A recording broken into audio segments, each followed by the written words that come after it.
श्री कृष्ण चरण कमलेभ्यो नमः। श्रीमद् भगवद् भक्तेभ्यो नमः।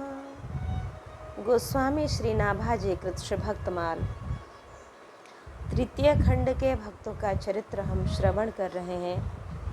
आज भक्त श्री अंगद जी का चरित्र हम श्रवण करें आए कि अभिलाष भक्त अंगद को पुरुषोत्तम पूरन कर्यो, 5 दोय सत कोस ते हरि हीरा ले उर धर्यो। नग अमोल एक ताहि सबे भूपति मिली जाचे, साम दाम बहु करे दास नाहि नमत काचे। एक समय संकष्ट ले पानी मह डार्यो, प्रभु तिहारी वस्तु बदन ते वचन उचार्यो। भक्त वर श्री अंगद जी की अभिलाषा को भगवान श्री जगन्नाथ जी ने पूर्ण किया। श्री अंगद जी के पास अमूल्य हीरा था।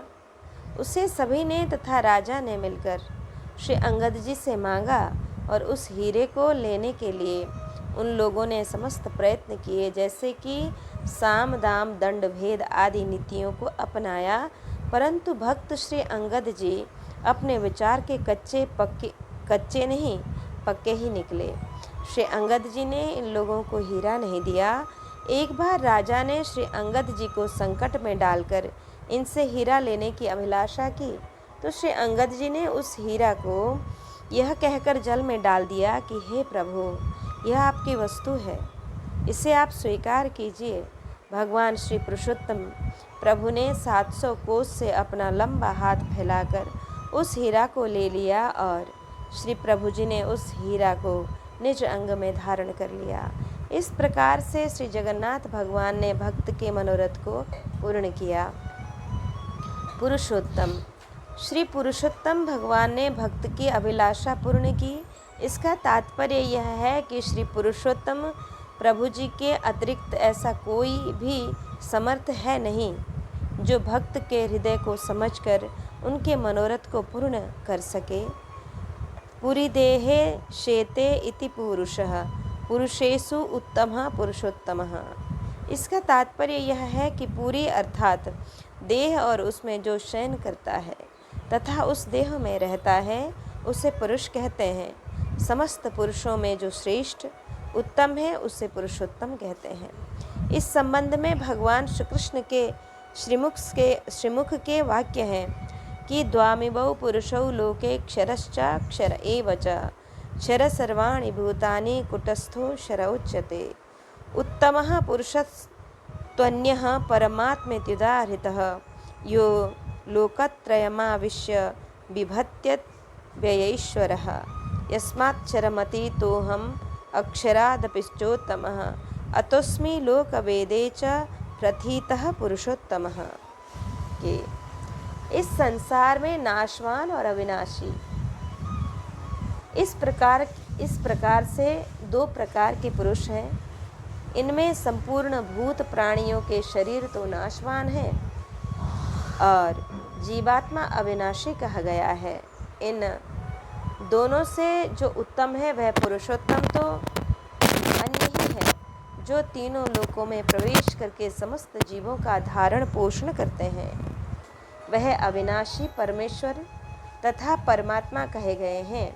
मैं नाशवान जड़ वर्ग क्षेत्र से सर्वथा अतीत हूँ और माया में स्थित अविनाशी जीवात्मा से भी उत्तम अर्थात श्रेष्ठ हूँ। इसलिए मैं लोक में तथा वेदों में भी पुरुषोत्तम नाम से प्रसिद्ध हूँ।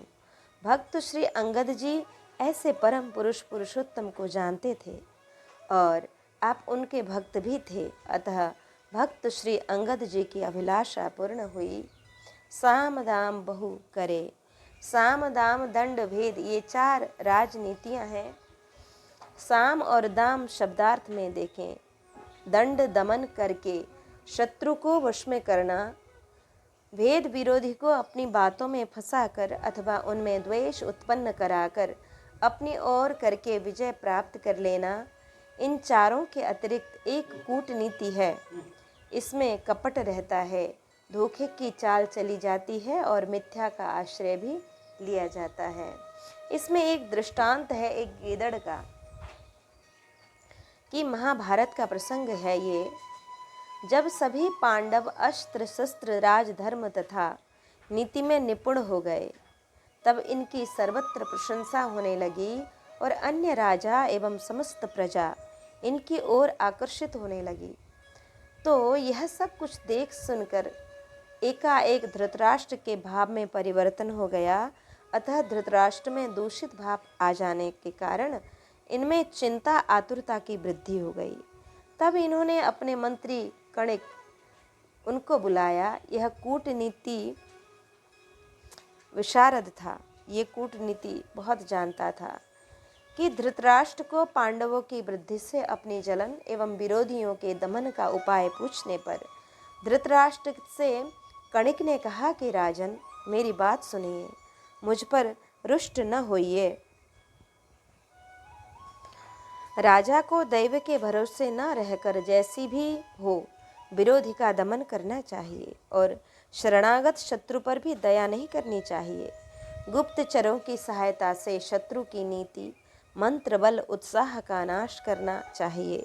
यदि अपने से शत्रु अधिक बलवान हो तो उससे संधि करके पुनः उसको धोखा देकर नष्ट कर देना चाहिए। धृतराष्ट्र जी, इस संबंध में एक कथा सुनिए। एक वन में एक चालाक, एक स्वार्थी गीदड़ रहता था। उसके 4 सखा थे, बाघ, चूहा, भेड़िया, नेवला, ये चारों ही वहीं रहते थे। एक हट्टे कट्टे मांसल हिरण को देखकर इन्हें खाने का लालच हुआ और बाघ भी दौड़कर उसे मारने में असमर्थ ही रहा। तब गीदड़ ने चूहे को समझाया कि तुम सोते हुए हिरण के पैर उतरकर उसमें घाव कर दो। तो चूहे ने ऐसा ही कर दिया। अब हिरण के पैरों पर घाव हो जाने के कारण अब हिरण की दौड़ने की शक्ति मंद हो गई। तब उसे दौड़कर बाघ ने मार दिया और उसे खाने के लिए चारों ही इकट्ठे हो गए। और गीदड़ ने कहा, तुम तीनों स्नान करके आओ। जब बाघ स्नान करके आया तो बाघ ने उदास गीदड़ से इनकी उदासी का कारण पूछा। गीदड़ ने कहा कि भाई बाघ, चूहा इस प्रकार से कहता है कि बाघ के बल को धिक्कार है। हिरण को तो मैंने ही मारा है, आज वह मेरी कमाई खाएगा। यह सुनकर बाघ ने कहा कि अब मैं अपने बल पर ही शिकार करके खाऊंगा। इस प्रकार से कहकर बाघ चला गया। थोड़ी देर पश्चात जब चूहा आया तो उससे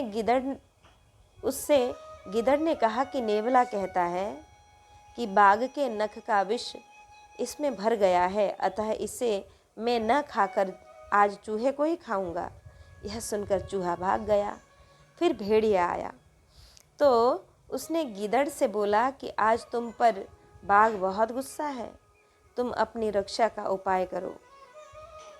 यह सुनकर भेड़िया दूर जंगल में जा छिपा। नेवला आया तो उससे गीदड़ बोला कि देख रे नेवले, मैंने लड़कर बाघ, भेड़िया और चूहे को भगा दिया है, और यदि तुझको भी घमंड हो तो तू पहले मुझसे युद्ध कर, फिर इस हिरण को खाना। यह सुनकर नेवला भी चला गया। तत्पश्चात अकेले ही गीदड़ ने कई दिन तक हिरण को कूटनीति से खाया। धृतराष्ट्र जी, आप ऐसी ही कूटनीति का प्रयोग करें। आप बलवान को हाथ जोड़ो और कमजोर को घुड़की तथा लोभी को धन एवं अन्य जनों को चिकनी चुपड़ी बातों के वश में करो। और इसके पश्चात पांडवों को वाराणावत भेज दिया गया और लाक्षागृह में जलाने का उद्योग किया गया। भक्त अंगद जी के साथ में भी राजा ने हीरा लेने के लिए सभी नीतियों का प्रयोग किया।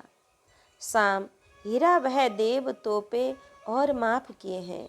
राजा ने कहा कि यदि तुम हीरा नहीं देते हो तो पूरे 101 हीरे वसूल किए जाएंगे और तुम्हारे घर धन सभी जब्त हो जाएंगे। दास आए समुझावे, हीरा देने पर आपको कई ग्रामों की माफी दिलवा दूंगा। दंड भेद कि बहुजुगुती बनावे, राजकीय सम्मान एवं माफ़ी जब्त हो जाएगी। राजा के विरोध से तुम्हारे विरोध सबल होकर तुम्हें संकट में डाल देंगे और तुम्हें ग्राम छोड़कर भाग जाना होगा। राजा ने कहा कि श्री अंगद जी, प्राणों से अधिक मूल्य हीरा मोतियों का नहीं होता है। राजा के द्वारा इन नीतियों के सफल न होने पर कूटनीति से भक्त श्री अंगद जी को विष पिला दिया गया। उसके पश्चात भक्त श्री अंगद जी को सेना से मरवाकर हीरा छीनने का प्रयत्न भी किया गया, परंतु भक्त श्री अंगद जी के मन पर इसका कुछ भी प्रभाव न पड़ा। दास नाहि नमत काचे, दास जन अपने मन वचन और कर्म से अपने तन मन धन को श्री भगवद अर्पण कर देते हैं। श्री अंगद जी ने हीरा के मुख्य नग को श्री जगन्नाथ भगवान को समर्पित करने का संकल्प कर लिया था और आप इस प्रतिज्ञा से हटे भी नहीं, क्योंकि आपका मत कच्चा नहीं था और आप भी कच्चे नहीं थे। प्रत्युतः आप सच्चे भक्त ही थे। यही भक्त का लक्षण है।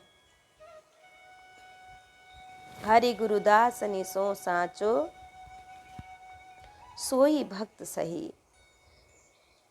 कि दुचित कच्चे मत के लोग विशेष दुख पाते हैं, दुचित कतहु परितोष न लहहीं।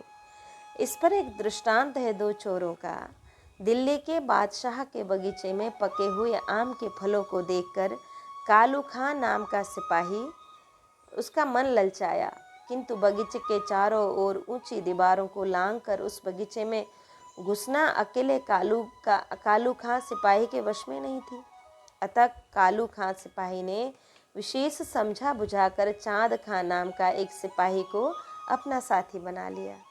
चांद खां की सहायता से कालू खां प्रतिदिन रात में बादशाह के बगीचे में घुसकर आम तोड़कर ले आता और 2-4 आम चांद खां को दे देता और शेष आमों को अपने घर ले जाता।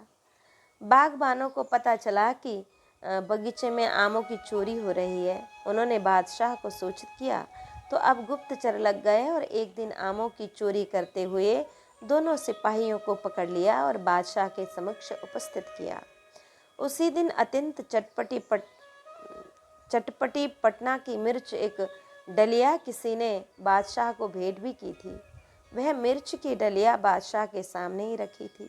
अतः कौतुकवश बादशाह ने मुख्य अपराधी कालू खां से कहा कि तुमने ही पके हुए आम के मीठे फलों की चोरी की है, अतः तुम्हें यह दंड दिया जाता है कि या तो तुम 50 मिर्च खाओ, अन्यथा 50 कोड़े सहन करो। बोलो हमें क्या करना है? तब कालू खां ने कहा, हुजूर मैं मिर्च खा लूँगा। अब कालू खां ने 2-3 मिर्च खाई और उसका मुंह झल्लाया। तब उसने कहा कि नहीं हुजूर, मैं 50 कोड़े ही सहन करूँगा। जब कालू खां में कोड़े लगने लगे तो अब यह घबरा कर बोला कि नहीं हुजूर, मैं अब तो मिर्च ही खाऊंगा। इस भांति से कालू खां को दोनों ही दंड भोगने पड़े, इसलिए कि वह दुचित था और चांद खां कुसंगवश अपराधी था। बादशाह ने चांद खां से पूछा कि तुम्हें भी 25 कोड़े अथवा 25 मिर्च खानी पड़ेंगी, इन दोनों में से कौन सा दंड स्वीकार करना चाहते हो? चांद खां ने कहा कि मैं कोड़े का दंड स्वीकार करता हूँ। चांद खां ने अपने मन को कठोर करके और अपना अपराध स्वीकार कर कोड़े सहन कर लिए। एक निश्चय होने से एक दंड ही सहन करना पड़ा और दुचित को दोनों ही दंड भोगने पड़े। मत की परिपक्वता में ही सिद्धि प्राप्त होती है। एक संत जी रात्रि को 12 बजे श्री ठाकुर जी को भोग अर्पण करते थे। कई लोगों ने संत जी को समझाया कि असमय में श्री ठाकुर जी को भोग लगाना उचित नहीं है, किंतु संत जी का मत था कि प्रचुर मंदिरों में तथा प्रचुर भक्तों के यहाँ श्री ठाकुर जी को भोग आरोगने के कारण व्यस्त रहने पर अवकाश नहीं मिलता, अतः इसलिए रात्रि में ही भोग लगाना उचित है। संत जी के दृढ़ विश्वास के कारण श्री ठाकुर जी भी अर्धरात्रि में आकर इनके यहाँ भोग आरोगते और इच्छित पदार्थ संत जी से मंगवा कर ले लेते और संत जी को दर्शन प्रदान कर कृतार्थ करते। इसी प्रकार से भक्त अंगद जी का मत पक्का अर्थात दृढ़ था, अतः इन्हें भी सिद्धि की प्राप्त हुई। एक समय संकष्ट राजा सिलाहदी सिंह ने जाना कि श्री अंगद जी निकल गए। तब उसने घुड़सवारों की फौज भेजी।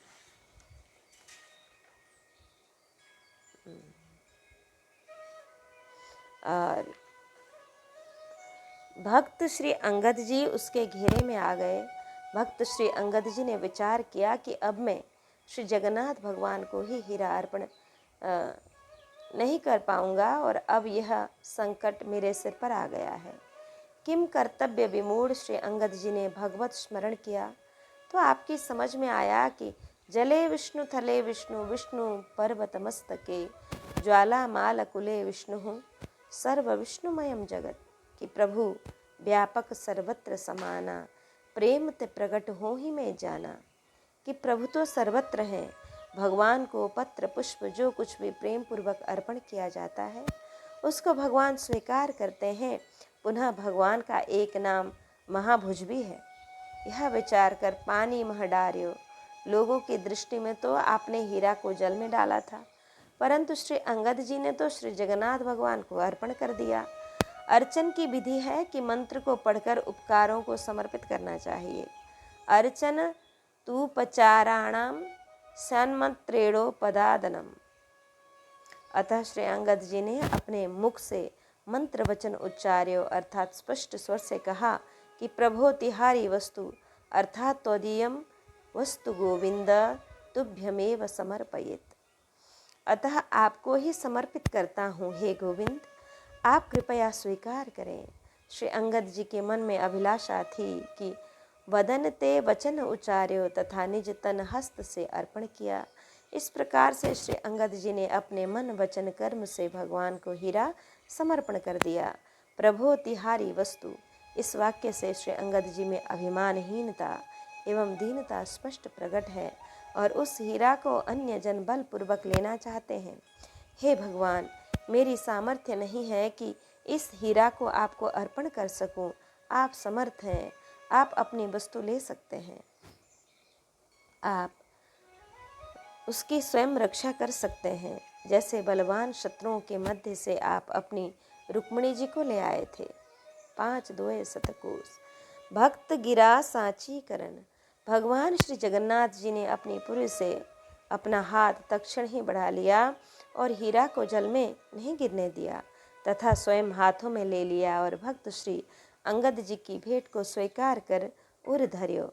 इस पद के द्वारा श्री प्रभु जी ने प्रेमाधिक्य दिखाया और उस हीरा को तिजोरी में नहीं रखा, अर्थात उस हीरे को भगवान ने धारण कर लिया और निज वक्षस्थल से लगा लिया। भगवान ने हीरा स्वीकारने के ब्याज से सर्वतो भावे न भक्त श्री अंगद जी को स्वीकारा। भगवान ने हीरा को निज वक्षस्थल में धारण कर भक्त श्री अंगद जी को भगवान के निज हृदय में धारण किया। इस प्रकार अभिलाषा भक्त अंगद को पुरुषोत्तम पूर्ण कियो। भगवान भक्त की अभिलाषा को पूर्ण करने के लिए कृत संकल्प है।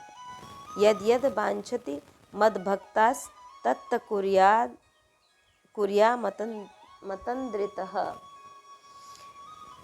कि मेरे भक्तजन जो जो अभिलाषा करते हैं मैं आलस्य को त्याग कर उन भक्तजनों के अनुकूल ही करता हूँ। बीकानेर के राजा श्री पृथ्वीराज जी ने प्रतिज्ञा की थी कि मैं श्री मथुरा जी में देह त्याग करूं।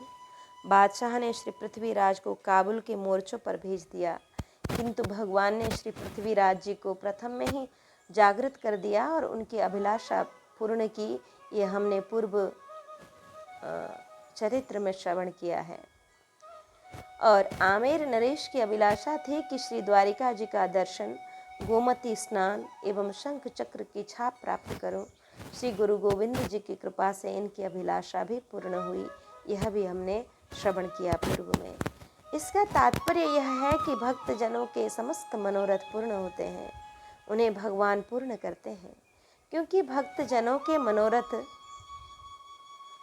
सर्वहितकारी होते हैं और विमुख जनों के मिथ्या मनोरथ कदापि पूर्ण नहीं होते। विफल हो रावर सर कैसे खलके सकल मनोरथ जैसे। सिलाहदी सिंह का भक्त श्री अंगद जी से हीरा लेने का मनोरथ सिद्ध नहीं हुआ, क्योंकि वह खल दुष्ट बुद्धि था। उसका भगवान में विश्वास नहीं था। वह अपने बल से छल कपट हिंसा से हीरा लेना चाहता था। जैसे कि भगवान से विमुख दैत्य को अमृत की प्राप्ति नहीं हुई और दैत्यों के मनोरथ व्यर्थ ही रहे, कि श्री भगवद आश्रित देवगणों के समस्त मनोरथ सिद्ध हुए तथा देवगणों को अमृत और दैत्य से विजय भी प्राप्त हुई। शास्त्रीय विधि भी है तथा प्रेमी जनों का ऐसा स्वभाव ही होता है कि उत्तम से उत्तम एवं अपनी प्रिय वस्तु भगवान को अर्पण करना। यदिष्टतमं लोके इच्छास्ति प्रियमात्मनः तत्तन्निवेद इम्यहं तदानन्त्याय कल्पते। संसार में जो वस्तु अपने को अत्यधिक प्रिय तथा अति अभिष्ट जान पड़े, वह वस्तु मुझे अर्पित कर दे। ऐसा करने से वह वस्तु अनंत फल प्रदान करने वाली हो जाती है। श्री भक्त अंगद जी ने भी उस हीरे को सर्वश्रेष्ठ अमूल्य एवं प्रिय मानकर अपने हृदयेश्वर प्रेमास्पद श्री जगन्नाथ भगवान को ही समर्पित करने का संकल्प किया। रायसेन गढ़ बासन रिप सोशिला दीजू, ताको यह काका रहे अंगद विमुख है। ताकि नारी प्यारी प्रभु साधु से बाधारी उर, आए उर घर कहे श्री कृष्ण कथा सुख है। बैठे भोन कौन देखी कैसो मोन रहो जात, बोलियो तिया जात कहाँ करो नर रुख है। सुनी उठी गए बधू अन्न जल त्यागी दए, लय पाँव जाए विषय बस भयो दुख है। रायसेनगढ़ के राजा श्री सिलाहदीन सिंह थे और इनके चाचा श्री अंगद जी प्रथम में श्री भगवत विमुख ही थे और इनकी स्त्री भगवत भक्ता थी और उस भक्ता में श्री अंगद जी का अपार प्रेम था। उस भक्ता ने भगवान और उनके भक्तों की सेवा का दृढ़ नियम अपने हृदय में धारण कर रखा था। एक बार उस भक्ता के श्री गुरुदेव जी गृह पर आए और भक्त शिष्या की प्रार्थना पर श्री गुरुजी सुखपूर्वक सुख स्वरूप भगवान श्री कृष्ण की कथा करने लगे। इसी मध्य श्री अंगद जी भी आ गए और बोले, अरे हमारे गृह के अंदर यह कौन बैठा हुआ है। किसी अपरिचित पुरुष को अपने गृह में देखकर अब श्री अंगद जी मूक दर्शन न रहे और अपनी भगवत भक्ता पत्नी के श्री गुरुदेव जी को फटकारते हुए बोले कि स्त्री जाति के साथ हमारे यहाँ पर क्या कर रहे हो और तुम स्त्रियों के प्रति नर चेष्टा से प्रेरित प्रतीत होते हो। इतना सुनते ही भक्ता के श्री गुरुजी वहाँ से उठकर चले गए। श्री अंगद जी की स्त्री ने निज श्री गुरुदेव जी के अपमान से दुखित होकर अन्न जल का परित्याग कर दिया। श्री अंगद जी तो संसारी सुखों के वशीभूत थे, अतः श्री अंगद जी को अपार दुख हुआ और उन्होंने अपनी पत्नी को मनाते मनाते उसके पैर पकड़ लिए। अंगद विमुख है कि यहाँ कदाचित कोई शंका करे कि यह श्री भक्त माल है अथवा विमुख माल नहीं, फिर इसमें विमुखों की विमुखता की चर्चा क्यों। उसका समाधान यह है कि जीवन की दो दशाएं होती हैं, एक तो पूर्व तथा दूसरी उत्तर। संत जन एवं शास्त्र पूर्वावस्था का ग्रहण न करके अंतिम उत्तरावस्था को ही ग्रहण करते हैं। जैसे कि वाल्मीकि जी, अजामिल जी, बिल्व मंगल जी आदि इनकी पूर्व अवस्था को ग्रहण कर इन लोगों को चोर, डाकू अथवा विषय नहीं कहा जा सकता। उत्तर दशा के अनुसार इन्हें महर्षि, भक्त और रसिक ही कहा जाएगा। ठीक उसी प्रकार से श्री अंगद जी प्रथम में विषयी और विमुख थे, पश्चात भक्त हो गए। अतः श्री नाभाजी ने अभिलाष भक्त अंगद को इस प्रकार से कहा। टीकाकार श्री प्रियादास जी ने श्री अंगद जी को विमुख कहकर तथा इनका पुनः सत्य संसर्ग होने से भक्त होने का वर्णन किया है। यदि कदाचित कोई कहे कि श्री अंगद जी विमुख होकर श्री भगवत सन्मुख कैसे हो गए, इसका समाधान यह है कि जैसे टेढ़ी तथा कुंदरू आदि के फल कटु होते हैं और अखाद्य होते हैं, पुनः इन्हें सुसंस्कृत करने पर ये स्वादिष्ट हो जाते हैं, उसी प्रकार से जीव की कटुता, विमुखता सत्संग के द्वारा नष्ट हो जाती है और जीव में भक्ति यानी मिठास आ जाता है। सत्संग की महामहिमा सिद्ध करने के लिए श्री अंगद जी को विमुख उच्चारण करके वर्णन किया, ताकि नारी प्यारी। श्री अंगद जी अपनी पत्नी में आसक्त थे, यह विमुख स्वभाव है। काम क्रोध मद लोभ सब नाथ नरक के पंथ। एक विषय की आसक्ति से अन्य विषय भी स्वतः ही आ जाते हैं। स्त्री में आसक्ति निंद्य है। नादि गच्छित स्त्रियं प्राज्ञ कर ही चिन्ह मृत्युमात्मनः, कि विवेकी पुरुष कभी भी किसी स्त्री में आसक्त होकर उसको भोग्य रूप से स्वीकार न करे, क्योंकि स्त्री ही उस पुरुष की मूर्तिमती मृत्यु ही है। प्रभु साधु सेवाधारी। श्री अंगद जी की पत्नी श्री भगवत भक्ता थीं, अतः इन भक्ता ने श्री हरि श्री गुरु संत सेवा को दृढ़ता पूर्वक अपना रखा था। श्री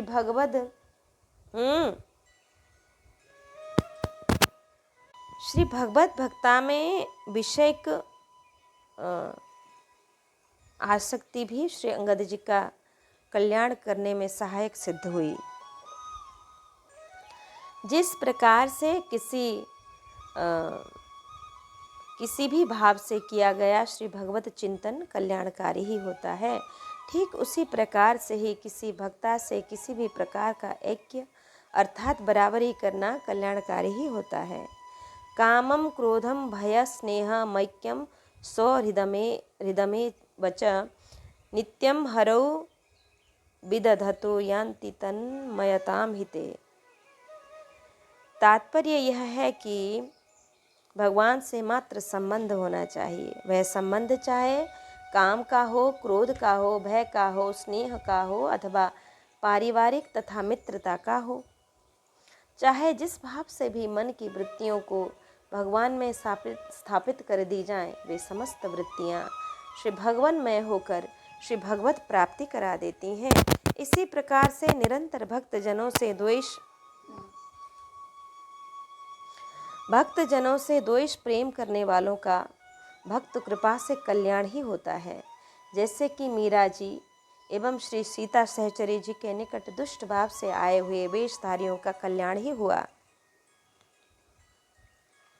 आए गुरु घर। श्री अंगद जी की पत्नी भक्ता के गृह में भगवान की दैनिक सेवा थी ही, और यदा कदा संत जन भी आकर कृपा कर देते और उनकी सेवा करने का सौभाग्य भी प्राप्त होता था।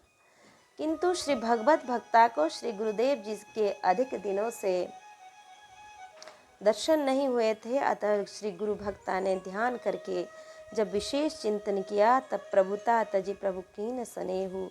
भक्ता के श्री गुरु जी इनके गृह पर आ गए। भक्ता ने सविधि श्री गुरु जी का सादर सत्कार किया।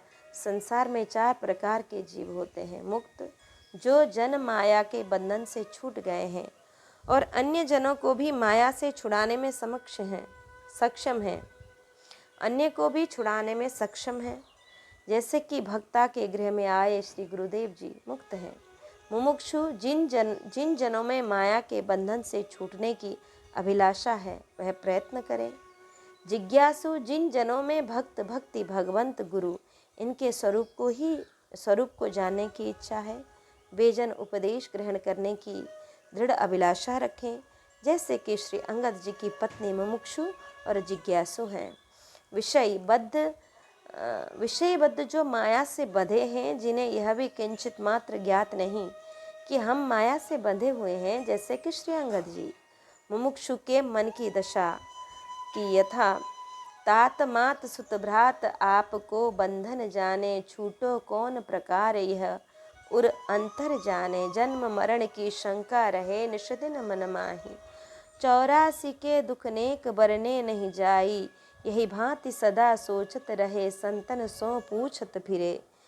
है को सदगुरु ऐसो जो मेरो कारज करे। श्री अंगद जी की पत्नी मुमुक्षु भक्ता ने श्री गुरुदेव जी से माया से मुक्ति का, श्री कृष्ण प्राप्ति का उपाय पूछा। तब श्री गुरुदेव जी कहे, श्री कृष्ण कथा सुख है। संत जनों का ऐसा ही स्वभाव है कि भगवान की कथा श्रवण करना तथा कथा श्रवण कराना। संत जन संसारी विषय बातों को न तो कहते हैं और न सुनते हैं। कदाचित किसी गृहस्थ के गृह पर जाना पड़े तो उसकी 2-4 बातें भी सुन लेनी चाहिए। तत्पश्चात उन्हें भगवान की भी कथा श्रवण करानी चाहिए। यदि श्री गुरुजन अर्थात संत जन गृहस्थी जनों की वार्ताएं सुनते रहे तो इन पर संसार का विषय रंग चढ़ जाएगा। काहू के घर जाय के सुनिबा की एक दुए, कि कहिए श्री हरि की कथा मिटे न अपनी टेक। कि काहू के घर जाए के सुनी बाकी द्वय एक, कहिए श्री हरि की कथा मिटे न अपनी टेक। अतः श्री कृष्ण कथा भगवत कथा समस्त देह धारियों को आनंद देने वाली है। निवृत्त तरशय रूप गीयमानाद भवौ सधाश्रोत्र मनोभिरामात, का उत्तम श्लोक गुणानुवादात पुमान विरज्जेत बिना पशुन घ्नान, बिना विरज्जेत बिना पशुघ्नात। के राजा श्री परीक्षित जी ने कहा कि जिनकी तृष्णा की अग्नि सर्वदा के लिए बुझ चुकी है, वे जीवन मुक्त महापुरुष पूर्ण प्रेम से अतृप्त होकर जिनका गान किया करते हैं और मुमुक्षु जनों के लिए जो भवरोग की रामबाण औषधि है तथा विषयी जनों के लिए भी उनके कानों और मन को सुख देने वाला है, ऐसे भगवान श्री कृष्ण के दिव्य सुंदर सुखद रसमय गुणानुवादों से पशुघाती अथवा आत्मघाती मनुष्य के अतिरिक्त ऐसा कौन है जो कि विमुख हो जाए और उनसे प्रीति न करे। श्रोता वक्ता कथा सुख में मग्न थे। इसी मध्य श्री अंगद जी आ गए। बैठे कौन भोन, इसका भाव यह है कि प्रत्यक्ष वेश संत वेश कथा प्रसंग की ओर श्री अंगद जी का ध्यान न गया, क्योंकि ये विमुख थे। अतः भक्ति के प्रसंग में इन्होंने संसारी विषयों की आशंका की। श्री अंगद जी ने अपना जैसा ही विमुख अपनी पत्नी भक्ता के श्री गुरुजी को समझकर उन्हें फटकार लगाई। तिया जाति स्त्री संग आप जैसे संतों को सर्वथा त्याज्य है, फिर आप यहाँ पर बैठे क्या कर रहे हैं। सुनी उठी गए। श्री अंगद जी की फटकार सुनकर इनकी पत्नी भक्ता के श्री गुरुजी उठकर चले गए और इस फटकार का श्री गुरुजी के मन में किंचित मात्र भी दुख नहीं हुआ, क्योंकि ये मुक्त गुणातीत थे। मानापमानयोस्तुल्यो मित्र रिपक्षयो सर्वारंभ परित्यागी गुणातीत स उच्यते आहा।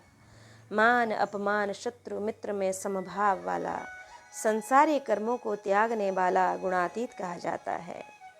श्री अंगद जी की पत्नी श्री भगवत भक्ता को अपने श्री गुरुदेव जी का अपमान सहन न हुआ, अतः अन्न जल त्याग दिए।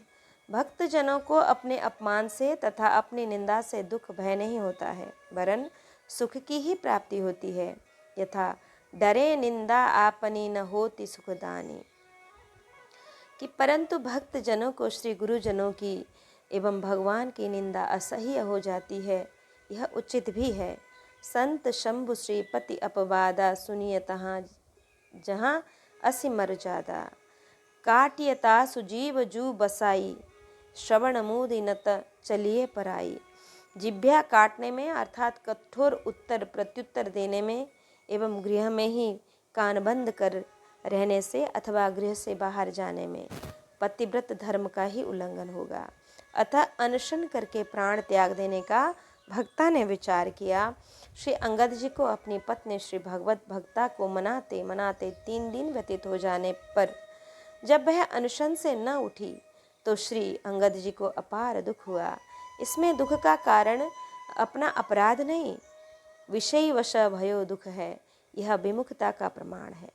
यदि मेरी पत्नी की मृत्यु हो गई तो मैं पुनः ऐसी श्रेष्ठ सुंदरी तथा सुशीला पत्नी कहाँ से प्राप्त करूँगा और विधुर जीवन की व्याकुलता में जीवन कैसे व्यतीत करूँगा। श्री अंगद जी ने निरुपाय होकर लये पाम इस प्रकार के आचरण से पत्नी के प्रति धन्यता की पराकाष्ठा है, क्योंकि पत्नी को पति के पैर छूने चाहिए और न कि पति से ही पत्नी को अपने पैर छुपाने चाहिए। इस प्रकार से पतिव्रत धर्म की हानि है। राजा श्री दशरथ जी ने भी निरुपाय हो अपनी रानी श्री कैकेयी जी के चरण पकड़े, गही पद विनय कीन बैठारी। इसी प्रकार श्री अंगद जी भी अपनी पत्नी के पैर पकड़कर रोने अर्थात क्रंदन करने लगे, तो आपकी श्री भगवत भक्ता पत्नी ने अपने पैर छुड़ा लिए। मुख न दिखावे याही देखो ही सुहाए कभी कहीं, भावे सोई करो ने कुबदन दिखाए के। मैं हूँ जल त्यागी दियो अन्न जात कापे लियो, जियो तब निके जब आप कछु खाइए। कि बोली मोसो बोलो जिन छाड़ो तन याही छिन, पन साचो हो तो पे सुनत समाइए। कहो अब कीजे जोई मेरी मति गई खोई, भोर उर दया बात कही समुझाइए। श्री अंगद जी की भक्ता पत्नी क्रोधवश अपना मुख ढक कर लेटी हुई थी, अतः ये अपने विमुख पति श्री अंगद जी का निज मुख नहीं देखना चाहती थी और अपना भी मुंह उनको नहीं दिखाना चाहती थी।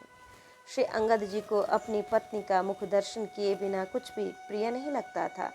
श्री अंगद जी ने अपनी भक्ता पत्नी से कहा कि तुम्हारी जो अभिलाषा हो वह करो, और मुझसे जो कुछ कहोगी मैं वह करने को तैयार हूँ, किंतु तुम अपने चंद्रमुख का दर्शन तो करा दो। मैंने तुम्हारे दुख से अति दुखित होकर अन्न जल का परित्याग किया है, अतः प्रिय तुम्हारे प्रसन्न हुए बिना मैं कैसे अन्न जल ग्रहण कर सकता हूँ। मेरा जीवित रहना तभी ही होगा जब आप प्रसन्नतापूर्वक अन्न जल ग्रहण कर लेंगी।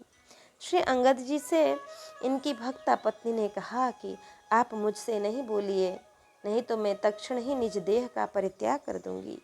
यदि मेरी भक्ति का प्रण सत्य होता तो मेरे गुरुदेव जी अपमानित होने पर मैं तत्क्षण ही पृथ्वी में लीन हो जाती।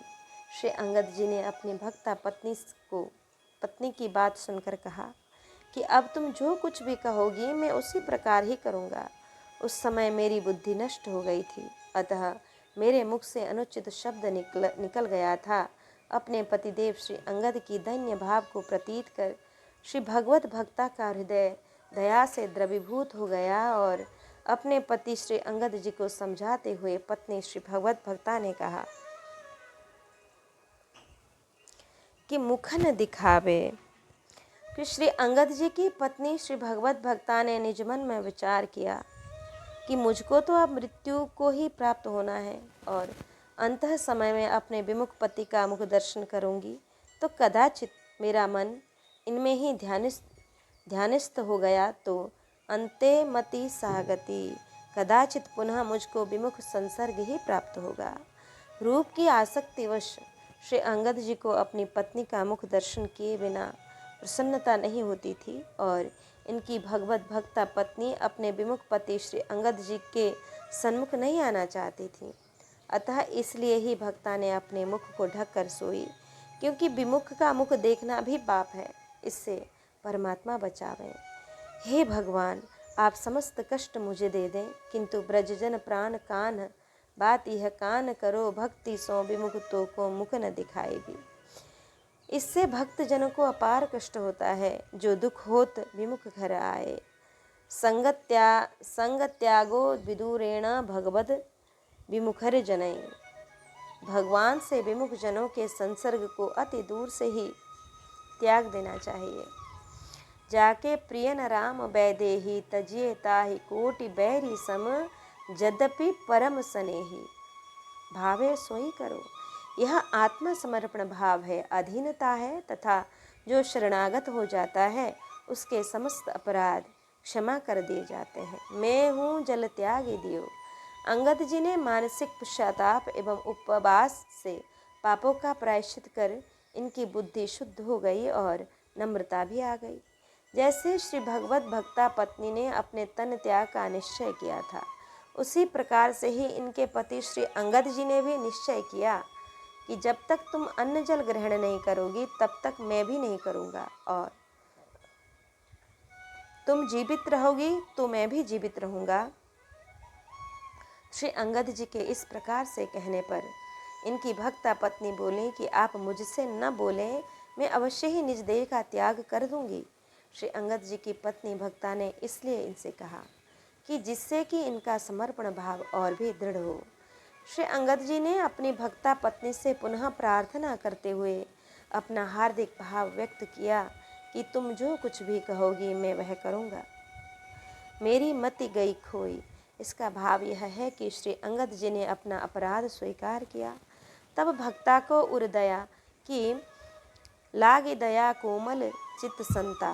भक्ता बोली कि आप तो भजन पाठ करते नहीं हैं, यदि मैं थोड़ा बहुत संत श्री गुरु कृपा से करती भी हूँ तो आप उसका अपमान करते हैं। इस प्रकार का आपका करना उचित नहीं है। अब आप यदि भक्त बने तो तभी ही आपसे मेरा संबंध होगा, अन्यथा नहीं। बात कही समझाई के। श्री अंगद जी की पत्नी जानती थी कि श्री भगवत विमुख जन मृतक तुल्य होते हैं। श्री अंगद जी की भक्ता पत्नी ने अपना धर्म विचार कर अपने पति के साथ में निर्वाह करती हुई भगवान से प्रार्थना करती थी कि मेरे पतिदेव को भी आप किसी प्रकार से अपना लीजिए। संयोगवश उक्त घटना घटी तो अब इनकी भक्ता पत्नी ने विचार किया कि निज देह का त्यागन करने से विमुख संग तथा इनसे संबंध विच्छेदन हो जाएगा अथवा इन्हें भी भगवान अपनी ओर आकृष्ट कर लेंगे। अब सभी प्रकार से इन्हें अभिमानहीन और नम्र देखा तो इन्होंने अपने पति श्री अंगद जी को समझाया कि माँ कुरु धन जन यौवन गर्भ हरति निमेषात कालः सर्वम। धन जन यौवन का अहंकार नहीं करना चाहिए, यह इस क्षण है और यह दूसरे क्षण में नष्ट हो सकता है। अभी है, अभी नष्ट हो सकता है। इंद्रियां तथा इंद्रियों के भोग मिथ्या सुख दुख के देने वाले हैं। काम क्रोध मद लोभ सब नाथ नरक के पंथ। सब परिहरि रघुबीर रहीं भजहु भजें जिहि संत। गुरु बिन भवनिधि तरे न कोई जो विरंच शंकर सम होई। जब तक शरीर स्वस्थ है तब तक उपाय कर लेना चाहिए, फिर वृद्धावस्था में भजन साधन भली भांति से नहीं हो पाता है। इसलिए तुम संसारी सुखों को नश्वर समझकर इनके प्रति अपनी मोह ममता लोभ त्याग दो। पत्नी श्री अंगद जी ने अपनी पत्नी भगवत भक्ता से कहा कि अब मैं क्या करूं? तो इनकी पत्नी भक्ता ने कहा कि वेई गुरु करो जाय पायन में परो गयो। चाय नीली बाय ल्यायो भायो शिष्य दीन है। धारी उर माल भाल तिलक बनायो लियो। सीत प्रीति जो को उपजी नवीन है। चढ़ी फौज संग चढ़्यो बैरीपुर मारी बढ़्यो। कढ़ियो टोपी लेके हीरा सत एक पीन है। डारे सब बेची पाग पेच मध्य राख्यो मुख्य। भाष्य सो अमोल कर्यो जगन्नाथ लीन है। अब श्री अंगद जी की भक्ता पत्नी ने अपने पति से कहा कि आप मेरे पैरों को छोड़कर श्री गुरुदेव जी के श्री चरण कमलों को जाकर पकड़िए और उन्हें प्रसन्न कर अपना श्री गुरु बनाइए। श्री अंगद जी ने अपनी पत्नी की यह बात सुनकर श्री गुरु जी के पास गए और उन्हें अति प्रेम पूर्वक अपने गृह को लिवा लाए। श्री अंगद जी ने श्री गुरु जी से दीन भाव पूर्वक विनती कर उनके शिष्य बन गए। श्री अंगद जी वैष्णव धर्म के अनुसार श्री गुरुदेव के द्वारा दी गई श्री तुलसी जी की माला अपने कंठ में धारण कर ली और अपने मस्तक पर सुंदर तिलक लगाया। पश्चात श्री गुरु जी को सादर भोजन कराकर उनका उच्छिष्ट अर्थात शीत प्रसादी ग्रहण किया। अब श्री अंगद जी के हृदय में भक्त भगवान और श्री गुरुदेव जी के प्रति एक नवीन प्रीति प्रकट हो गई।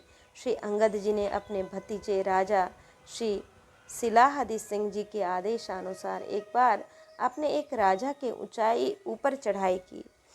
आपके साथ में सेना थी। आप शत्रु की फौज को मारते पछाड़ते हुए आगे को बढ़ते ही गए और विजय प्राप्त कर ली। श्री अंगद जी को राजभवन की लूट में राजा की टोपी मिल गई जिसमें 100 नग जड़े हुए थे। उनमें से एक नग अत्यधिक मूल्यवान था। इनमें से श्री अंगद जी ने 99 नगों को तो बिक्री करके संत भगवान की सेवा में लगा दिया और एक नग जो कि अति मूल्यवान था उसे आपने अपनी पगड़ी की लपेट में रख लिया था। अतः आपने निश्चय किया कि इस नग को मैं श्री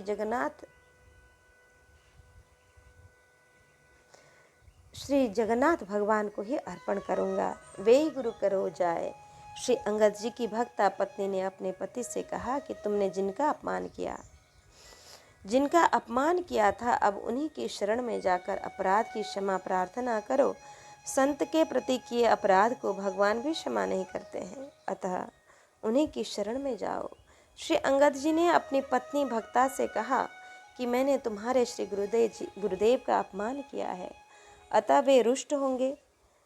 पत्नी ने कहा कि श्री गुरुदेव को अपने अपमान का नहीं, तुम्हारे विमुख होने का ही मानसिक दुख होगा, और वे गुरुजी बड़े ही दयाल, सदा दीन प्रतिपाल करे, न्यूनता न धरे, कहूँ भक्ति गात गात है। जैसे श्री दुर्वासा जी के द्वारा हुए अपमान को श्री अम्बरीश जी ने नहीं माना और उनके ही दुख से दुखित हुए, श्री गुरुजन तो अपकारी के साथ भी उपकार करते हैं। कैसो अपकार करो तो उपकार करे, ढरे रीति आपनी ही सरस सुदेश है। श्री जयदेव जी ने हाथ पैर काटने वाले के साथ भी उपकार किया। ओहो! अतः श्री अंगद जी की पत्नी भक्ता ने कहा कि तुम श्री गुरुदेव जी के निकट दीन होकर उनके श्री चरणों की शरण ग्रहण करो। श्री अंगद जी की पत्नी को वियोग का भय था। भय बिन होय न प्रीति। पुनः डर परम गुरु, डर करनी में सार, खोजी डरे सो उबरे, गाफिल पावे मार। श्री अंगद जी को विमुक्ता के ज्ञान से नरक का भय हुआ, अतः भयो शिष्य। श्री अंगद जी ने उसी दिन उसी क्षण शिष्यता ग्रहण कर ली।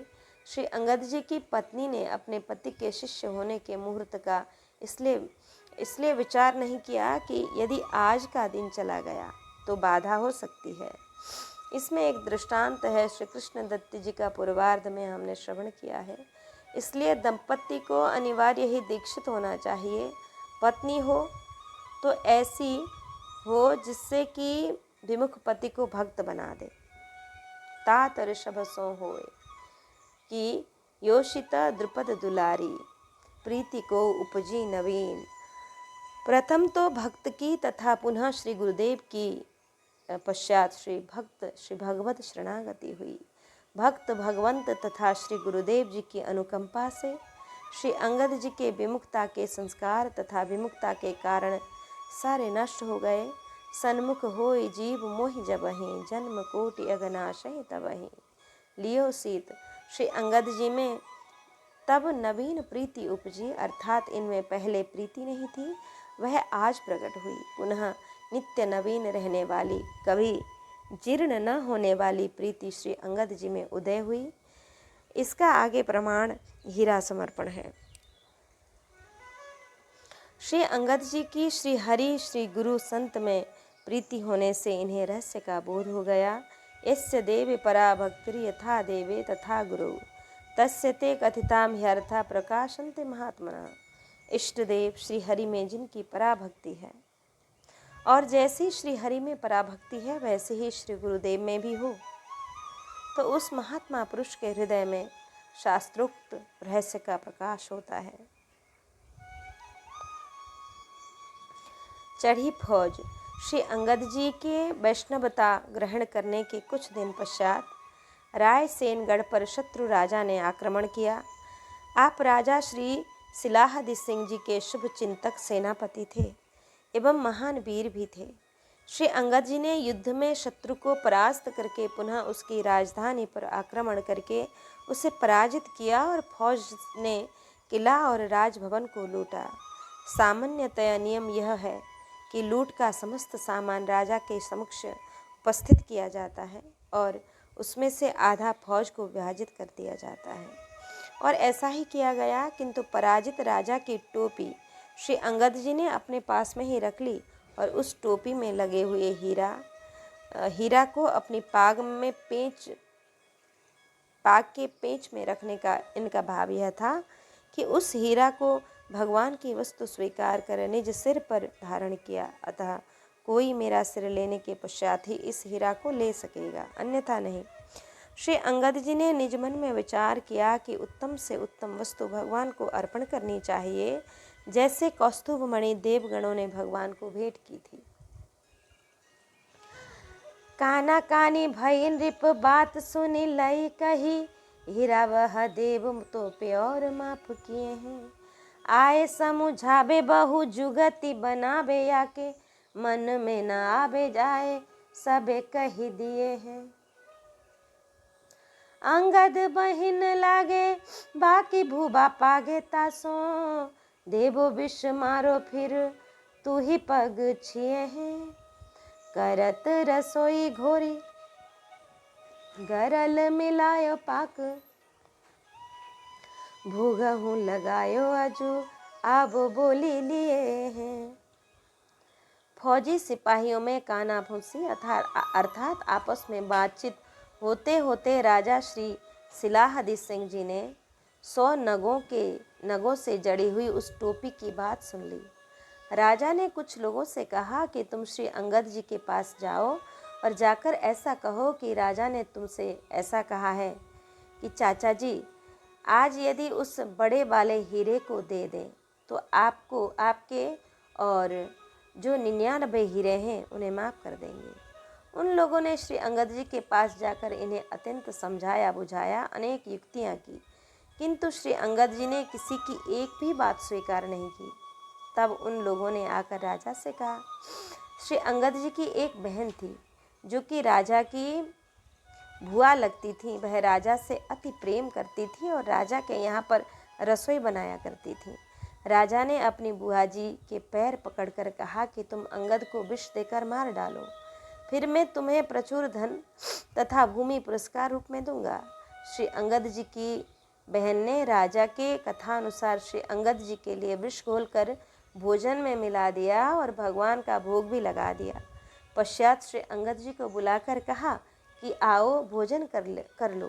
थाली परोसकर श्री अंगद जी के सामने रख दी कि श्री अंगद जी ने राजा श्री सिलाहदी सिंह जी को टोपी नहीं दी। तब द्वेषी लोगों ने राजा से श्री अंगद जी की निंदा की कि यह एक प्रकार का अपराध है एवं चोरी ही है। राजा ने उन लोगों से कहा कि श्री अंगद जी हमारे चाचा जी हैं और सेनापति भी हैं तथा युद्ध में विजय भी इनकी वीरता से ही हुई है। अतः श्री अंगद जी मुख्य हीरा को दे दें तो शेष सभी हीरे उनके माफ़ किए जा सकते हैं, अन्यथा सभी हीरे उनसे ले लिए जाएंगे और उन्हें सजा भी होगी तथा उनकी समस्त संपत्ति भी जब्त कर ली जाएगी। राजा के अन्य मंत्रियों ने अनेक युक्तियों से अर्थात साम दाम दंड भेद इन चारों नीतियों से श्री अंगद जी को समझाया, परंतु याके मन न आवे। इसका कारण यह है कि श्री अंगद जी ने प्रतिज्ञा की है कि करो जगन्नाथ लीन है। श्री अंगद जी ने विचार किया कि अब भगवान के विरुद्ध अन्य किसी को इस हीरा को दे दूं तो इसमें मुझे प्रतिज्ञा परित्याग का दोष लगेगा। प्रतिश्रुत्य करिष्येति उक्त वाक्यम कुर्वतः इष्टापूर्त वृद्धो भूयात्। श्री अंगद जी ने विचार किया कि प्रतिज्ञा करके पुनः उसका पालन न करने से सभी पुण्य नष्ट हो ही जाते हैं। प्रण का परित्याग करना ही असत्य है और असत्य के तुल्य अन्य कोई पाप नहीं है, नहीं असत्य समपातक पुंजा। अंगद बहन की राजा श्री सिलाहदी सिंह जी ने कूटनीति का आश्रय लेकर प्रथम में भक्त श्री अंगद जी की बहन को यह कहकर अपने अनुकूल बनाया कि बुआ जी, आपके पिताजी अर्थात हमारे पिताजी ने आपके विवाह के समय कई ग्राम आपके लिए दहेज में दिए, किंतु आपके भाई अंगद इतने दुष्ट हैं कि इनसे एक भी ग्राम आपके लिए नहीं छोड़ा और अपने ही अधीन में रखा और अंगद के सामने पिताजी की एक भी बात नहीं चलती थी।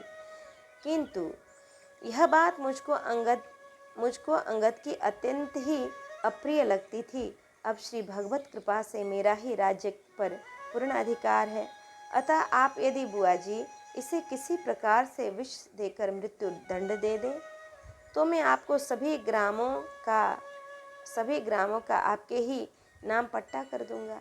तत्पश्चात राजा ने अपनी बुआ जी से विशेष अनुनय विनय भी की। घोरी गरल मिलायो कि श्री अंगद जी की बहन ने राजा की बातों में आकर तुच्छ लोभवश समस्त स्नेह सौहार्द को तिलांजलि देकर अंगद जी को मारने के लिए भोजन में विष मिला दिया। तभी तो वृद्ध चाणक्य कहते हैं, विश्वासो नैव कर्तव्य त्रिषु राजकुलेषु चः। स्त्रियों का तथा राजकुल का विश्वास नहीं करना चाहिए। राजा की बुआजी स्त्री थी और राजकुल का कुल की भी थी। अनृतम साहसम माया मूर्खत्वा मतिलोभितः अशौचत्वम निर्दयत्वम स्त्रीणाम दोषा स्वभावजा। ओहो, असत्य बोलना, एकाएक कोई कार्य कर बैठना, नखरा करना अर्थात हाव भाव दिखाना, मूर्खता करना, अत्यंत लोभ करना, अपवित्र रहना, निर्दयता का बर्ताव करना, ये स्त्रियों के स्वाभाविक दोष हैं। श्री रामचरितमानस में भी ऐसा ही कहा गया है, नारी स्वभाव सत्य सब कहहीं, अवगुण आठ सदा उर रहहीं। कि प्रस्तुत प्रसंग में राजा की बुआजी में समस्त दोष एक साथ ही देखने में आते हैं। ऐसा नहीं कि सभी नारी ऐसी होती हैं, कुछ नारियां ऐसे दुष्ट स्वभाव की होती हैं, इसलिए कहा गया। बाकी एक सुता संग लेके बैठे जेवन को, आई सो छिपाए कहीं जेबो कहूँ गई है। जेबत न बोधिहारी तब सो विचारी प्रीति, बीती रोए मिली गरे रीति कही दई है। प्रभु ले जिबायो रांड भांड के निकासी द्वार, दे करी की बार सब पायो अपनई है। वह दुख ही रहो कहो कैसे जात कहूँ, बात सुने नृपति ने जैसे भांति भई है।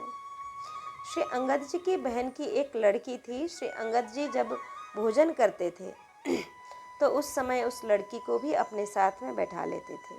श्री अंगद जी की बहन ने अपनी लड़की को विषयुक्त भोजन से बचाने के लिए उस दिन किसी अन्य के गृह में छिपा दिया और श्री अंगद जी उस लड़की को अपने साथ में बिना बैठाए भोजन नहीं कर रहे थे। तब श्री अंगद जी की बहन बोली कि भैया आप भोजन कर लीजिए, अब वह लड़की कहीं पर खेलने गई है। श्री अंगद जी की बहन अपने भाई को समझाते परास्त हो गई, किंतु श्री अंगद जी ने बहन की लड़की के बिना भोजन ही नहीं किया। श्री अंगद जी की बहन ने अपनी लड़की के प्रति अपने भाई श्री अंगद जी का ऐसा अपार प्रेम देखकर उसके मन में भ्रातृ प्रेम उमड़ आया और भाई की मृत्यु होने से पूर्व भयभीत होकर रोने तथा क्रंदन करने लगी और अपने भाई श्री अंगद जी के गले से लगकर रोते रोते समस्त वृत्तांत इन्हें बता दिया और कहा कि भैया अब तुम इस भोजन को मत खाओ। यह सुनकर श्री अंगद जी ने कहा कि तूने विषयुक्त सामग्री का, हे दुष्ट, तूने विषयुक्त सामग्री का भगवान को भोग लगा दिया और अब मुझे खाने से मना करती है। इस प्रकार से कहकर श्री अंगद जी ने अपनी बहन को बाहर ढकेल कर निकाल दिया और श्री भगवत इच्छा बलवती मानकर पुनः किवाड़ बंद कर स्वयं प्रसाद को पाकर लेट गए। आपके तन पर विष का किंचित मात्र भी प्रभाव नहीं हुआ।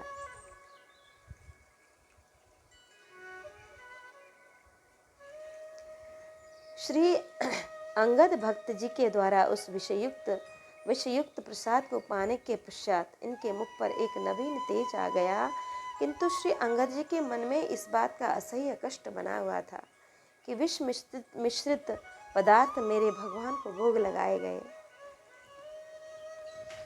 श्री अंगद जी के इस मानसिक कष्ट का वर्णन किसी से नहीं किया जा सकता है। जैसे जैसे घटना घटित हुई उसको राजा ने भी सुन लिया। संग लेके बैठे जेवन को। यहाँ पर यदि कोई यह शंका करे कि एक श्री भगवत भक्त का लौकिक संबंध में इतना स्नेह होना कहाँ तक उचित है, तो इसका समाधान यह है कि श्री अंगद जी की बहन की कन्या में अलौकिक रूप, गुणशीलता आदि का समावेश था। अतः भक्त श्री अंगद जी उसे सामान्य बालिका न समझकर साक्षात श्री लाडली जी की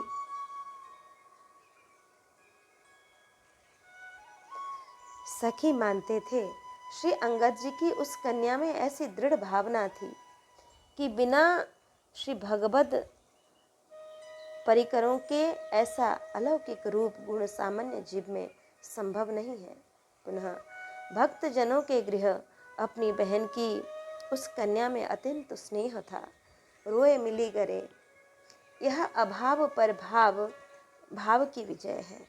श्री अंगद जी की विशुद्ध प्रेम सरिता के प्रबल प्रवाह में आपकी बहन का समस्त अंतर्मल प्रवाहित हो गया और उसका हृदय पश्चाताप में निमग्न हो गया तथा अपने भाई श्री अंगद जी से लिपट कर रोने लगी। प्रभु ले जीवाए।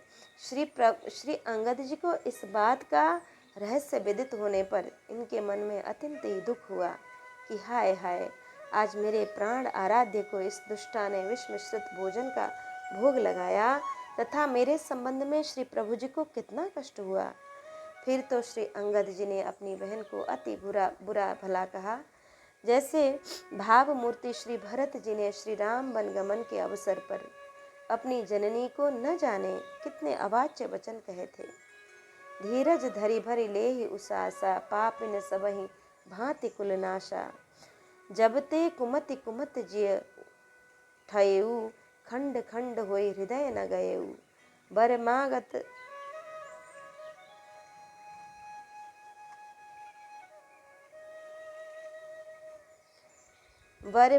मन भई नहीं पीरा। गरी न जीह मुख परे न कीरा आदि।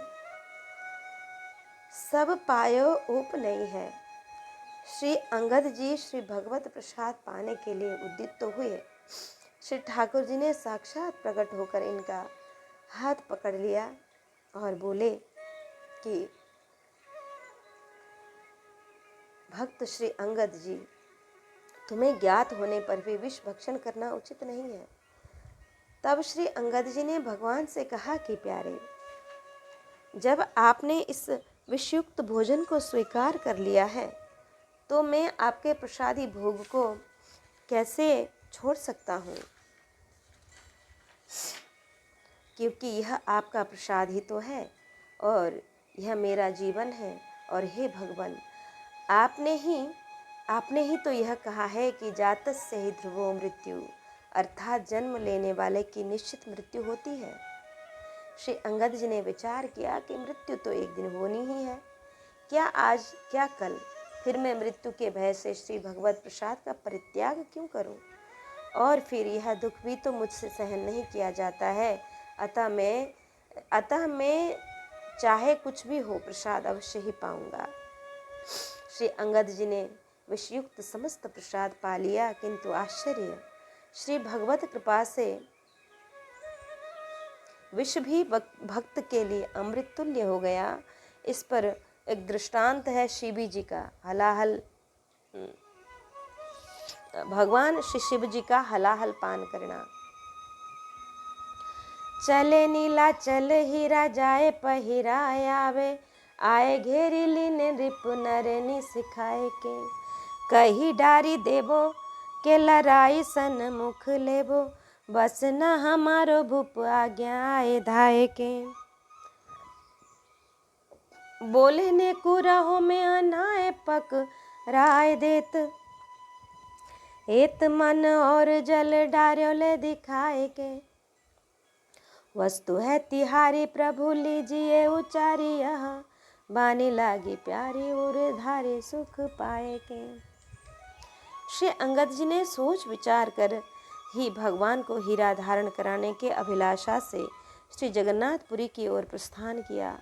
यह समाचार पाते ही खींच कर राजा ने सिपाहियों को भेजा। उन्होंने सभी ओर श्री अंगद जी को घेर लिया। राजपुरुषों ने श्री अंगद जी से कहा कि आप हीरा यहीं पर हमारे समक्ष रख दीजिए, अन्यथा युद्ध करने के लिए तैयार हो जाइए। हम लोग परवश हैं, बिना हीरा लिए हम आपको छोड़ नहीं सकते हैं। हम लोगों ने राजा की आज्ञा से दौड़कर आप पर चढ़ाई की है। यह सुनकर श्री अंगद जी ने कहा कि आप लोग थोड़ा रुकिए, मैं इस कुंड में स्नान करके अभी तुम्हें हीरा दिए देता हूँ। आपके मन में तो श्री भगवत प्रेम ओत प्रोत था, अतः श्री अंगद जी ने राजा के सिपाहियों को हीरा न देकर यह कहते हुए हीरा को जल में डाल दिया कि प्रभु, यह आपकी ही वस्तु है, कृपया आप इसको स्वीकार कीजिए। श्री जगन्नाथ भगवान को भक्त श्री अंगद जी की प्रेम युक्त अति प्रिय वाणी प्रिय लगी। श्री प्रभु ने 700 कोस अपना हाथ लंबा करके उस हीरा को ले लिया और अत्यंत सुख मानकर निज वक्षस्थल में धारण कर लिया। घेरी लीने रिपुनरनी। श्री अंगद जी के पास हीरा है, इसका राजा को पता लगने पर उसने 40 घुड़सवारों को इनसे हीरा छीनने के लिए भेजा। पकड़ाए देत।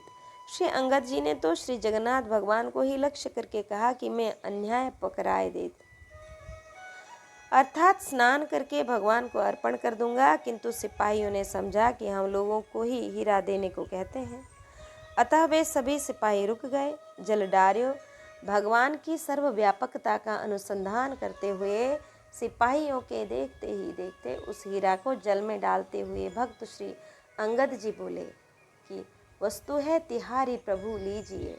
इस भाव के समर्थन में एक संत कवि ने अत्यंत ही सुंदर लिखा है कि मेरा मुझ में कुछ नहीं, जो कुछ है सो तोर, तेरा तुझको सौंपते क्या लागे है मोर। उरधारी सुख पाई के प्रिय भक्त अंगद जी के द्वारा समर्पित वस्तु श्री जगन्नाथ भगवान को अति ही प्रिय लगी, अतः उस हीरे को भगवान ने धारण कर लिया और उस प्रिय हीरे के आलिंगन का सुख प्राप्त किया। ए तो घर आए बे तो जल मदि कुधि छाए, अतिया कुलाए ने कु खोजहु न पायो है। राजा चली जायो सब नीर कड़बायो किच, देखी मुरझायो दुख सागर अनायो है। जगन्नाथ देव जो आज्ञा दई बाई सुधी, देवो आए के सुनाई नर तन विसरायो है। गयो जाय देखो उर पर जगमग रहो, लह सुख नैननी को कापे जात गायो है। श्री अंगद जी उस हीरा को सरोवर में डालकर अपने गृह को आ गए। उधर राजपुरुष लोग जल में कूद पड़े और उस हीरा को ढूंढने लगे। इन सिपाहियों को महान प्रयत्न करने पर भी वह हीरा उन्हें नहीं मिला, तो वे व्याकुल हो गए और यह समाचार प्राप्त कर राजा भी वहीं आ गया। राजा ने कुंड का समस्त जल बाहर निकलवाया, फिर भी जब हीरा नहीं मिला तो कीच में ढूंढवाया, तथा हीरा के कीच में भी न मिलने पर राजा मूर्छित उदास हो गया एवं दुख सागर में डूब गया एक हीरे के लिए। इधर श्री जगन्नाथ भगवान ने अपने पंडा जनों को आज्ञा दी कि तुम जाकर भक्त श्री अंगद जी से बोल दो कि तुम्हारा भेंट किया गया हुआ हीरा प्रभु को प्राप्त हो गया तथा उन्होंने उस हीरे को धारण कर लिया है। इस मंगलमय समाचार को जब पंडा जनों ने आकर भक्त श्री अंगद जी को सुनाया तो इन्हें अति आनंद प्राप्त हुआ और इन्हें निज तन की सुधि बुद्धि न रही। भक्त श्री अंगद जी ने पुरी में जाकर देखा तो वह हीरा भगवान श्री जगन्नाथ जी के हृदय स्थल पर जगमगा रहा था। भक्त श्री अंगद जी ने नेत्रों से जो दर्शन सुख का प्राप्त किया उसका वर्णन कौन ही कर सकता है, अर्थात यह अवर्णनीय है कि कीच देखी मुरझायो।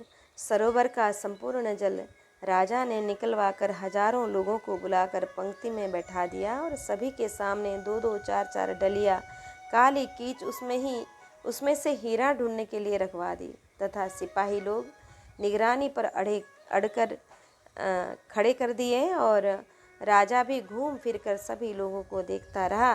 भक्त जनों से जो जन विमुख रहते हैं उन्हें तो सड़ी हुई कीच तथा संसारी विषय ही प्राप्त होते हैं।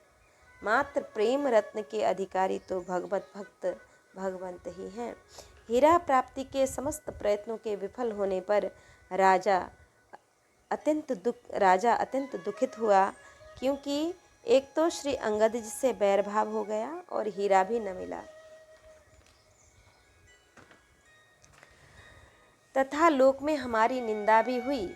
इससे श्री भगवत अपराध भी हुआ और इससे परलोक भी बिगड़ा तथा घर के रहे न घाट के और दिन के रहे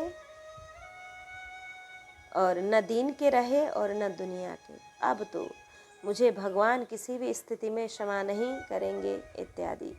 बाहि सुधि देवो।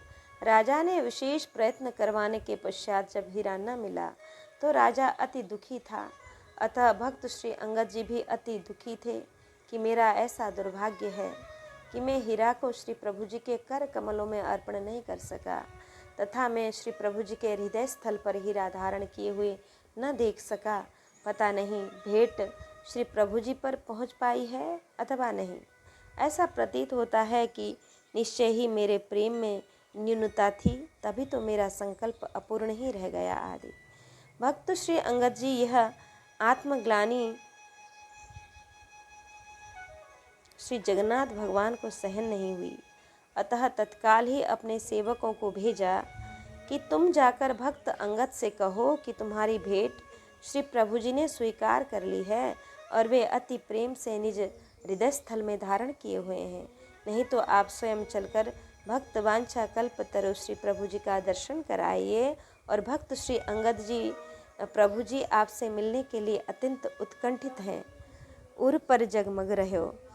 भक्त श्री अंगद जी ने श्री जगन्नाथ भगवान का दर्शन किया।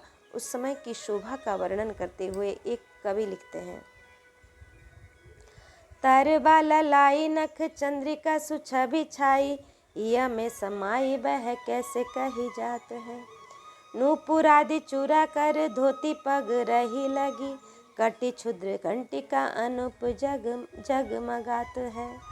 झंगा बूटेदार बन माला मोती हीरा कांति, कोनो कभी उपमा को कही न सकत है। तिलक विशाल माथे चीरा छवि जाल जापे, कलंगी रसाल देखी अंगद सिहात है। राजा ही ताप भयो दयो अन्न त्यागी कहो, आबे जो पे भाग मेरे ब्राह्मण पठाए हैं। धरनो दे रहे कहे नृप के बचन सब, तब हो दयाल आप पुर ढिंग आए हैं। भूप सुनी आगे आए, पाए लपटाए लग गयो, लयो उरे लाए दृग नीर ले भी जाए हैं। राजा सर्वसु दियो जियो हरि भक्त कियो, यो सरसायो गुण जाने जीते गाए हैं। श्री भक्त अंगद जी के इस भक्तिमय चमत्कार को देख सुनकर राजा के हृदय में महान दुख हुआ और राजा ने अन्न जल त्याग दिया तथा भक्त श्री अंगद जी को लिवा लाने के लिए ब्राह्मणों को श्री जगन्नाथपुरी के लिए भेजा और कहा कि जैसे भी हो सके किसी न किसी प्रकार से आप लोग भक्त अंगद जी को लिवा लाइए। यदि भक्त श्री अंगद जी हमारे नगर में आवें तो मैं अपना महान भाग्य समझूंगा। ब्राह्मणों ने राजा के कथानुसार पुरी में जाकर भक्त अंगद जी से राजा के दुख को सुनाया और प्रार्थना की कि आप वहीं पधारिए। भक्त श्री अंगद जी जब किसी भांति से भी चलने के लिए तैयार नहीं हुए, तब ब्राह्मण जन इनके यहाँ धरना देकर बैठ गए। तब भक्त श्री अंगद जी को इन पर दया आ गई और राजा के दुख को दूर करने के लिए चल दिए।